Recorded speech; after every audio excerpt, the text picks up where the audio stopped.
vicepresidente de la mesa directiva del Partido Socialista, el diputado Raúl Leiva, está con nosotros en un contexto de bastante tensión al interior del partido. ¿Cómo está, diputado? Muy buenos días. Hola, muy buenos días. Gracias por acompañarnos, diputado. Nos sorprendimos ayer en la tarde con este comunicado que envía la ahora ex senadora Isabel Allende, dando cuenta de una crisis interna, de un desencuentro interno por quién iba a sucederla en el Senado.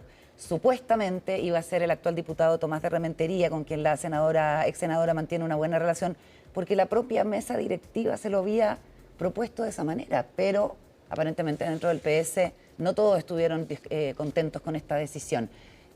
Explíquenos en qué va esto que parece una teleserie a estas alturas, porque también está mezclado con la fallida compraventa de la casa del presidente Allende, etcétera.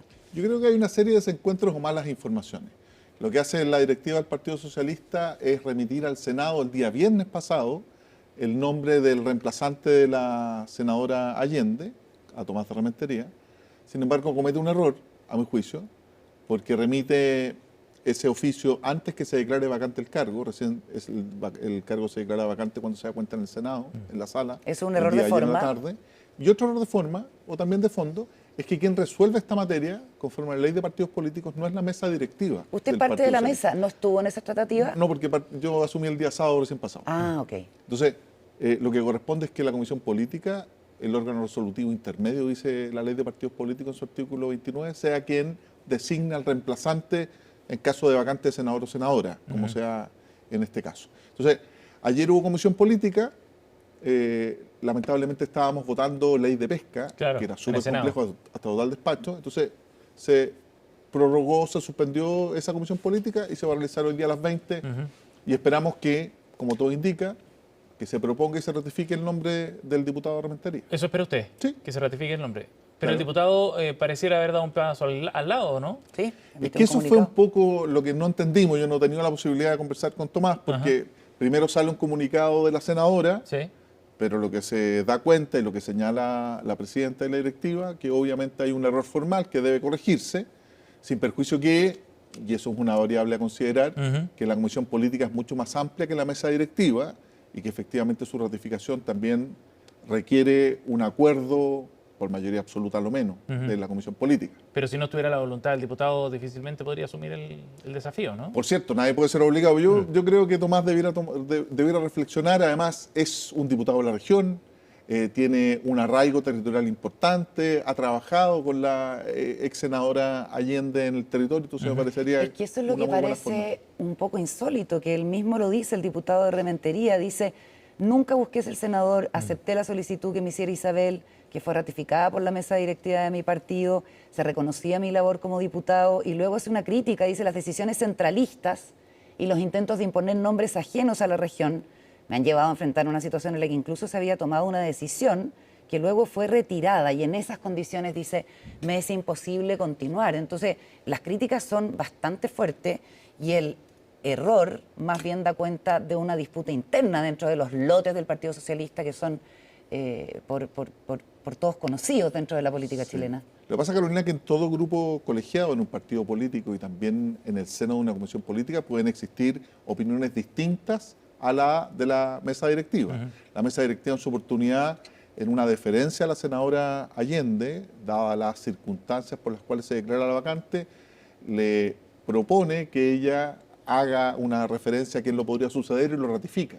Sin embargo, tiene que ser ratificado por la comisión política, que es mucho más amplia, son del orden de 30 dirigentes del partido. ¿Y cómo que se tienen pudo que tomar pasar esa por decisión. alto esa instancia que es como tan natural, ¿cierto? Como someter a deliberación a una cuestión que además está establecida en las bases del partido, supongo. Sí, esa fue Paulina Bodanovich, estatutos. fue una decisión de la presidenta. Fue una decisión de la mesa anterior, que presida también Paulina. Yo creo que ahí hay un error involuntario con el objeto de dos cosas: de dar una señal clara del partido y, en segundo lugar, de que eventualmente no se produzcan faltas de quórum en votaciones importantes en el Senado.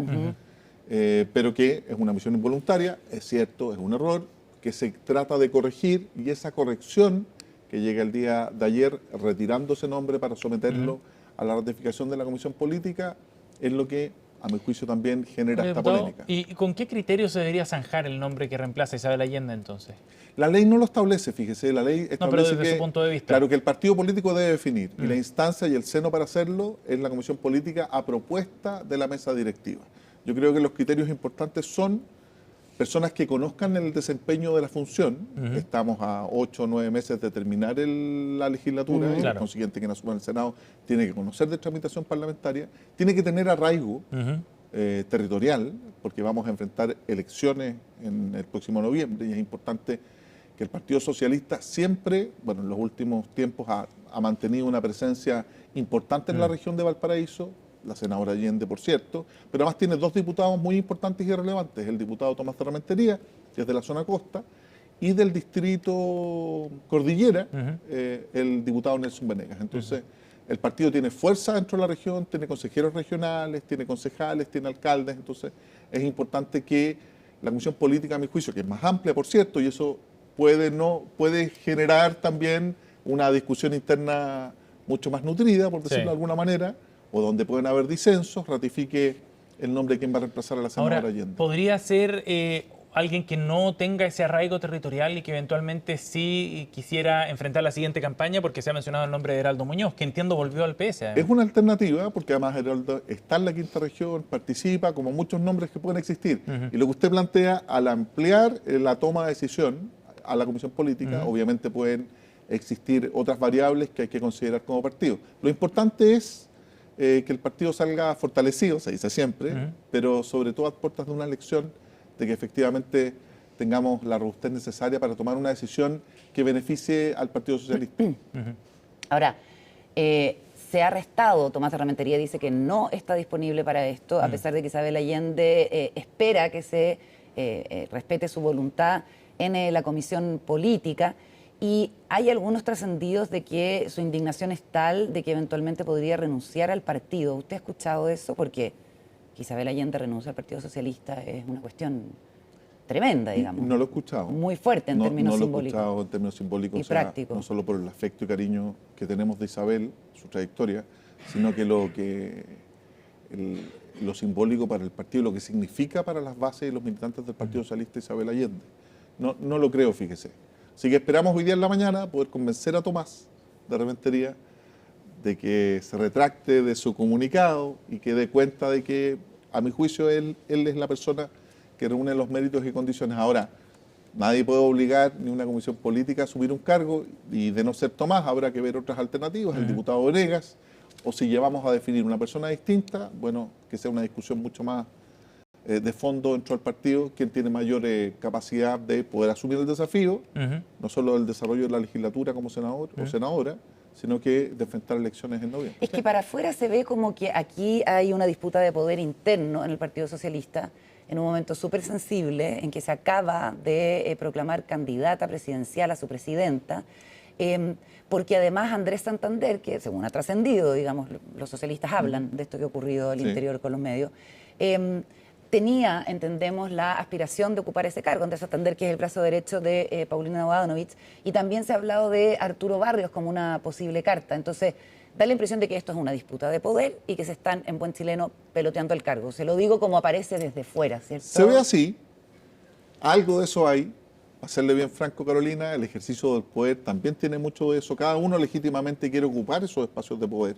En el caso de Andrés Santander y Arturo Barrios, ellos pertenecen a un grupo, a una vertiente, una sensibilidad dentro del Partido Socialista que es grande de Alameda, y Andrés era el brazo derecho, brazo armado, entre comillas, que lidera esa sensibilidad del grupo de la senadora Isabel Allende, y puede haber ahí una legítima aspiración. Más, yo creo que es importante ir respetando las instancias dentro del partido y la propia definición de quién lidera ese sector, que es Grandes Alamedas, que es un sector muy importante, que tiene una amplia representación parlamentaria, y que se respete la voluntad de la senadora Allende, es mi opinión. Ya. De respecto a los criterios que usted definía, en todo caso, está echando un vistazo. Usted decía que conozca el manejo del cargo, ¿no? Que tuviera arraigo territorial, que efectivamente tenga algún grado de proyección. Heraldo Muñoz igual cumple con eso. Sí. Ese es el ideal. Esos requisitos, a mi juicio, son los ideales para poder desempeñar un cargo. Ahora, tenemos muchas y muchos otros militantes que también lo pueden desempeñar. Hay mucha gente interesada en ese cargo. Sí. Me imagino. Porque es una tremenda oportunidad, si uno lo mira en términos prácticos, además, una responsabilidad enorme, pero además a puertas de una elección en 6 meses más. Entonces, puedes posicionar no solo como persona, sino que lo más importante, al Partido Socialista como un referente y una carta que hoy día no la tenemos con la vacante de la senadora. Ok, diputado, ahora en una mirada más general y siguiendo lo que decía Carolina respecto a lo que está pasando dentro del PS, Sí. estas semanas han sido súper intensas por la salida de la senadora Allende, por la decisión que tomaron de ir a la primaria con una candidata propia, la Sí. presidenta del partido, Paulina Bodanovich, y ahora por esta discusión. ¿Qué es lo que está pasando en este momento para el proyecto político del Partido Socialista? ¿Por qué estas definiciones se han juntado y han generado un escenario bien intenso? Ha sido intenso, han confluido y se han generado muchas instancias complejas. La primera de ellas, obviamente, la vacancia y el cese en el cargo de la senadora, que nos golpeó mucho en lo institucional y en lo simbólico también para el partido. Y también coincide con que asume una nueva directiva, un nuevo comité central de nuestro partido, y que declara por unanimidad que el Partido Socialista tiene que tener un candidato presidencial. Sí. Y lo hace en la persona de Paulina Bodanovich. Es legítimo que nuestro partido defina llevar una candidata presidencial en esta instancia que es importante, que son elecciones primarias, súper amplias. Van a ser 6 candidatos por lo menos, 5, 6 o 7 candidatos. Y efectivamente eso va a permitir que todas las expresiones del progresismo y también del oficialismo puedan tener un elemento común y puedan representar a nuestro sector en las elecciones presidenciales. Ahora, Paulina Bodanovich también generó un punto de disputa cuando el domingo en Canal 13 dice que el PS y el PPD no son una hermandad. Ha habido harto debate sobre eso.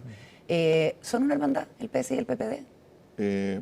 Son dos partidos políticos que han trabajado juntos en muchas oportunidades, pero ahí denominarlos hermandad.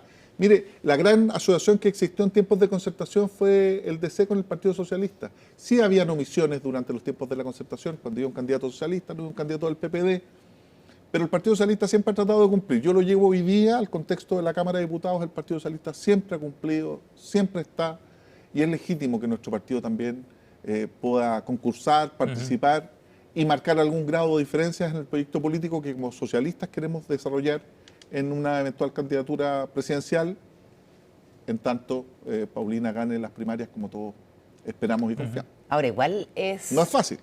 No, y además es ¿Qué un cosa tono... ganar la primaria? Sí, pues, no es fácil. Me imagino, va a Sí, haber po. competencia. Va a haber una competencia muy reñida y eso es bueno para nuestro sector. Bueno, Porque va a haber capacidad de movilizar, todas las expresiones van a estar juntas, esperamos 2 millones, algunos dicen un poco más de votos, y eso va a ser muy distinto a lo que sucede en la derecha. En la Claro, derecha pero que no hay hay quienes- primarias, no hay ganas de participar, no hay ganas de concursar. Las primarias son básicas en democracia, en mi opinión. Ahora, puede que el sector se fortalezca, que sea una primaria de lujo, como ha dicho la propia Carolina Toá. Buena onda, como dijo la presidenta Buena Bachelet. onda, como dijo la presidenta Bachelet, que este llamado a la buena onda Sí. no duró mucho, porque después la confrontación y el tono igual un poquito hostil Que es propio de una campaña, Carolina. se ha manifestado. Sí. Es propio de una campaña, y claro, y lo duro es cuando es entre los propios, porque cierto. después tienen que abonarse. Pero estas dos candidaturas del socialismo democrático, hay quienes dicen que va a favorecer necesariamente a Gonzalo Vinter y a Janet Jara. Entonces, ¿no se está jugando con fuego en este contexto? Es que ahí tú tienes que tomar una definición, y la definición la toma cada partido de manera autónoma. O sea, si nosotros no queremos o no... Porque cuando uno compite uno puede ganar o puede perder. Entonces, si eventualmente yo no estoy dispuesto a que algún socio de coalición, Janet Jara, Gonzalo Vinter, Mulet, Mirosevich, puedan ganar, ¿para qué compito? O sea, unas primarias, y por eso el Partido Socialista tuvo que tomar una definición en el Comité Central del sábado, Sí. vino un comisario del CERVEL para hacer el pacto de primaria. Bueno, uno tiene que estar dispuesto a ganar o a perder, en buena lid. Por consiguiente, si Carolina Toá resulta ganadora, la vamos a apoyar con el mayor de los agrados. Y por cierto, si Gonzalo o Janet ocupan ese sitial, nuestra obligación también es corresponder de la misma manera. Entonces, si vamos a participar en primaria, uno entiende que puede ganar o perder y tiene esas dos alternativas. Y si hay que apoyar, se apoya de buena Y manera. quizás no hubo convencimiento entonces de apoyar a Carolina Toá. Fíjese usted que la proclamación fue el mismo día sábado, de ambas candidatas. No, pero yo digo de antes. ¿Usted notó que en algún momento el Partido Socialista estuviera convencido de apoyar a Carolina Toá? No, no lo noté, y eso se expresó en el Comité Central y en elegir una candidatura propia. Y es importante para cada partido político que integra el sector el ser capaces de robustecer también la posición propia dentro de la escena política y particularmente a través de los liderazgos, en este caso de Carolina en el PPD, de Janet en el PC, de Gonzalo en Frente Amplio, y en el caso nuestro del Partido Socialista con Paulina, nuestra presidenta, que además genera un liderazgo que es importante, tiene mucho arraigo en la base socialista. Paulina ha sido capaz de conducir un partido que no es fácil, lo estamos viendo ahora, que tiene muchas sensibilidades y con una forma de conducir muy horizontal y muy empática con la ciudadanía. Yo creo que ese es el match que nosotros esperamos que las chilenas y chilenos en estas primarias puedan entender, que es un liderazgo nuevo, experimentado, pero nuevo, y que le va a hacer muy bien a Chile, en nuestra opinión. Pero como se dice así en buen chileno, está entrando con la pata en alto la senadora Bodanovich. En ese sentido, el error en ofrecerle a Tomás de Rementería el reemplazo, o a Isabel Allende, ¿no debiera Paulina Bodanovich hacer un mea culpa? Ella ha llamado a los parlamentarios a cuidar el tono, además no debiera ser ella también la que cuide el tono. Y se lo pregunto a propósito de las refriegas propias de las campañas. Hay algo que pasó un poco bajo el radar, pero en esta entrevista en Canal 13, Paulina Bodanovich dijo que, a diferencia, que Carolina Toá, hay que hacer una diferencia con su candidatura, pretendía bajarle los impuestos a las empresas sin una contraprestación. Y Álvaro García, que es el encargado económico de la candidatura de Carolina Toá, salió a desmentir absolutamente ese argumento. Eso nunca ha estado sobre la mesa. Y dijo que hizo más bien un llamado a, por lo menos en esta campaña, tener presente el mínimo que es el estándar de la verdad. O sea, no es poca cosa, digamos. No debiera Paulina Bodanovich, quizás para evitar estas tensiones, uno, reconocer el error de lo que ha pasado con el reemplazo de Isabel Allende, y dos, quizás moderar ella misma el tono. Un tema es el plano interno, que lo vimos, lo discutimos y que la Comisión Política del partido dentro de su seno lo va a sancionar al día de hoy y lo va a despejar, que es una variable que por cierto es compleja, pero que la va a despejar. Y el otro, ¿cuál es el tono de discusión? Y yo coincido que tiene que ser un tono amigable, pero sí marcando diferencias específicas, que es lo que ha hecho Paulina. Pero es que esto era falso. Es que no esto no es marcar una diferencia, esto es una falsedad. Bueno, tendrá que hacerse cargo, no conozco la noticia, pero ver si efectivamente se da o no. Pero yo vuelvo un poco a lo que le planteaba la presidenta Bachelet a todos los candidatos. En buena onda, entre comillas, que haya respeto, que también, pero sobre todo respeto por nuestras diferencias y respeto a la legitimidad que tiene cada partido político de proponer a Chile y a nuestro sector una alternativa distinta. Y claramente cada uno de los candidatos es distinto, tiene sus matices, pero tenemos un sentido común y una impronta propia, colectiva, que nos permite participar de estas primarias. Diputado, queríamos hablar también de otro tema y que tiene que ver con lo que está ocurriendo en la seguridad de los estadios, ¿no? A propósito de lo que ocurrió en el Estadio Monumental la semana pasada, de la decisión del gobierno de terminar con el plan Estadio Seguro. ¿Qué debería reemplazar a Estadio Seguro? ¿De qué manera abordar la situación ahora con este nuevo escenario y sin esa institucionalidad que teníamos hasta ahora para el fútbol? Mire, yo creo que la tolerancia que se ha tenido con las barras bravas y con los problemas en los espectáculos deportivos llegó a su fin. El ministro Cordero, ¿qué es lo bueno de tener un ministro de seguridad que se dedique el 100% del día a materias de seguridad? Y el propio Ministerio de Seguridad va a tener una división creada por ley, que es la división de eventos masivos, que se va a hacer cargo de estas problemáticas y de lo que establezca también la ley 19.327, que es la que actualmente está vigente para espectáculos deportivos de fútbol, derechos y deberes de quienes asisten al fútbol. Y hay algo súper importante que yo he sido bastante crítico. Está bien que se termine con Estadio Seguro porque no tenía razón de ser, es un programa presupuestario que estaba vigente el día de hoy, no tenía rango legal, sino una manera de poder agilizar la toma de decisiones desde el año 2012, entiendo. Y no, simplemente no funcionó. Yo creo que se ha sido muy laxo con las barras bravas, con parte de las barras de los adherentes a los clubes que lo que hacen es tomar esas instancias para delinquir, y nosotros hemos avanzado mucho. Siempre se le echa la culpa al Congreso, que hay que modificar la ley, que hay que endurecer las normas. Hoy día existen todas las herramientas legales para poder combatir este flagelo. La propia 19.327 está. Hay algo que está pendiente, eso sí, pero que no es voluntad del Congreso Nacional. La ley 21.659 sobre seguridad privada regula mucho esta materia, tiene un periodo de vacancia legal. Ya se publicó uno de los reglamentos necesarios, que era justamente el de eventos masivos, pero para que entren en vigencia la ley se requieren 6 meses después de que el último reglamento se publique en el Diario Oficial aprobado por Contraloría, que es el de seguridad privada. Eso va a permitir que no sea cualquier guardia el que esté en el recinto Sí. deportivo mirando para algún lado, sino Las que señoras efectivamente mayores que no van a hacer nada, que digamos, estén contra- capacitados. No tienen Pero herramientas. sobre Raúl, todo ayer entrevistamos a Harold May Nichols, Ya. que Es candidato. sí, el candidato presidencial, que decía que en su experiencia en Brasil, en Inglaterra, en varios países, la legislación es mucho más dura que la que hay ahora, que lo que se ha implementado es infraestructura como torniquetes hasta arriba, cuestiones que aquí todavía no se ven, y que a juicio de él los carabineros tienen que volver al interior de los estadios, que es una discusión que hemos tenido, es como el eterno retorno de esta discusión, que la autoridad dice eso es mucha plata, desprotege otros sectores que necesitan carabineros. ¿Cuál es su postura respecto de este punto específico? Mire, servicio estadio. Yo fui alcalde en Talagante hasta el 2016. Los días domingos, días sábados que había clásico, desaparecían todos los carabineros de nuestra zona porque se venían a servicio estadio. Entonces, la pregunta de fondo es, ¿por qué el Estado tiene que subvencionar una actividad que es 100% privada y que genera un margen de ingreso brutal? O sea, lo veíamos por trascendidos de prensa que los ingresos de una fecha de la Copa Libertadores de Colo-Colo eran casi 1.000 millones de pesos de ingresos solo por concepto de tickets. Bueno, ¿y cuál es la inversión que realiza ese organizador? ¿En qué invierte ese $1.000.000? ¿No en seguridad? Bueno, no lo hace.